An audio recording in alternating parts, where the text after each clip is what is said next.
There were no dramatic goodbye scenes when Janelle Brown finally stepped away from Sister Wives and from her spiritual marriage to Kody Brown. No cameras followed her down a driveway while emotional music played in the background.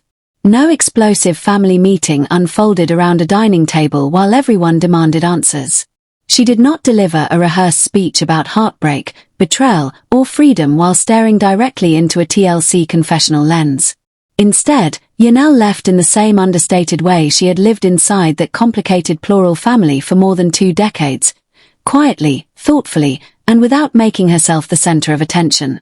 That silence ended up saying far more than any emotional outburst ever could. Across the history of the Brown family, viewers became used to dramatic confrontations, tearful breakdowns, emotional ultimatums, and endless conversations about loyalty and sacrifice. Yet Janelle's departure felt entirely different because by the time she physically moved away, emotionally she had already been gone for years.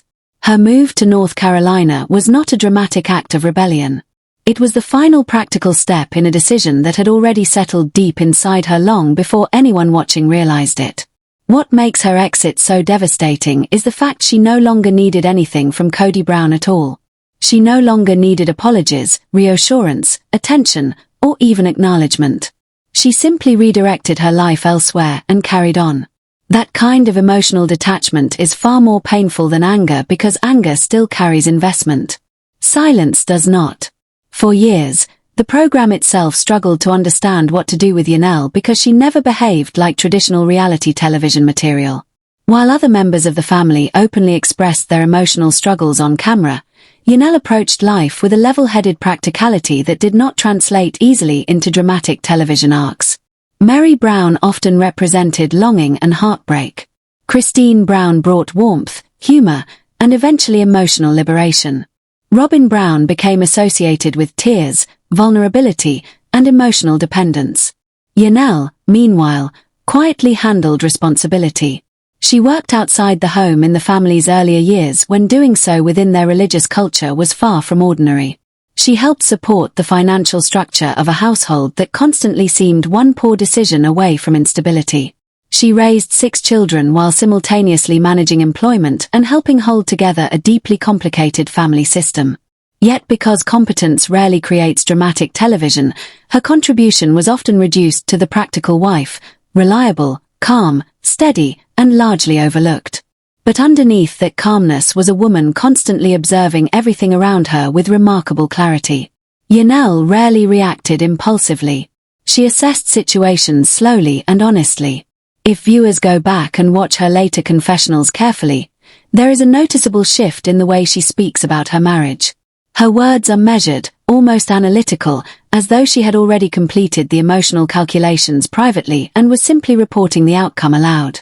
She did not sound like a woman desperately trying to save a failing relationship. She sounded like a woman gradually reaching a conclusion she could no longer ignore. The COVID period accelerated everything because it exposed fractures that had likely existed for far longer than anyone realized. Kody's strict household rules during the pandemic became more than safety measures. To Janelle, they represented his priorities. The tension between Kody and their sons, Garrison Brown and Gabriel Brown, changed the emotional landscape of the family permanently. Janelle watched as her sons struggled emotionally during a frightening and uncertain period, while Kody focused increasingly on enforcing rules and defending his authority. Instead of creating understanding and connection, the family became divided by control, resentment, and emotional distance. Janelle responded by staying close to her children. She phoned them regularly, checked on them constantly, and remained emotionally present in their lives. Kody, meanwhile, became increasingly rigid and defensive. That difference mattered deeply. It represented 2 completely different understandings of what parenthood meant during a crisis. One parent prioritized emotional connection. The other prioritized obedience and structure. For Janelle, that distinction slowly became impossible to ignore. A marriage can survive many disagreements, but it struggles to survive when a mother believes her children are emotionally unprotected inside it. What ultimately broke Janelle's faith in the relationship was not one explosive argument or one unforgettable betrayal. It was the slow accumulation of evidence. She watched the family dynamic change. She watched Kody's attention move increasingly toward one household. She watched her sons become emotionally isolated. She watched herself continue carrying responsibilities without receiving the partnership she once believed existed. And eventually the quiet internal accounting she had been doing for years reached its unavoidable answer. By the time she physically left, the emotional separation had already happened long before. That is why her departure felt so different from everyone else's. It was not an emotional eruption.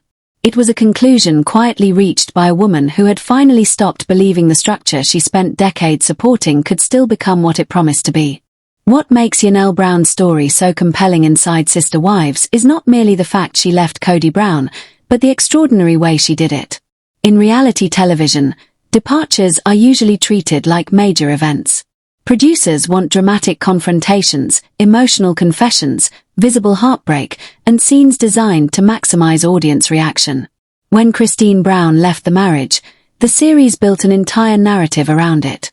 There were emotional conversations, family meetings, painful reactions, and carefully structured episodes documenting every stage of her decision. Her departure became a television storyline with a beginning, middle, and dramatic conclusion. Janelle's exit, however, unfolded almost invisibly. She simply moved to North Carolina to be closer to her daughter Maddie Brown Brush and her son-in-law Caleb Brush. Together they built Taeda Farms, a working farm where crops are grown, animals are cared for, and life revolves around something tangible rather than endless family conflict. That quiet relocation carried more emotional weight than any dramatic televised argument because it revealed something heartbreaking. Janelle no longer needed closure. People fight loudly for relationships they still hope to save. They argue because they still want to be heard. They demand apologies because part of them still believes the relationship matters enough to repair. Janelle did none of those things because emotionally she had already stepped outside the marriage long before she physically moved away. Her departure was not about punishing Kody or proving a point. It was about redirecting her life towards something healthier, steadier, and genuinely fulfilling. In many ways, that made her exit far more devastating for Kody than Kody's ever could have been. Kody's departure still required his emotional participation. Janelle's did not.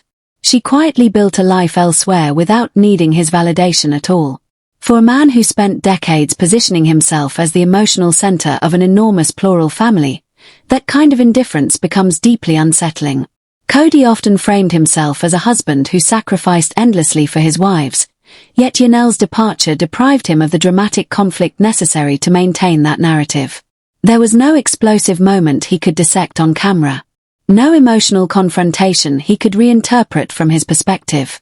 She simply left, relocated, and appeared happier for it. Her silence gave him nothing to fight against. That absence of emotional dependency created a situation he seemed entirely unequipped to process. The tragedy surrounding Garrison Brown in March 2024 deepened the emotional meaning behind everything that came before it. Janelle had already relocated part of her life to North Carolina while still traveling back and forth between states.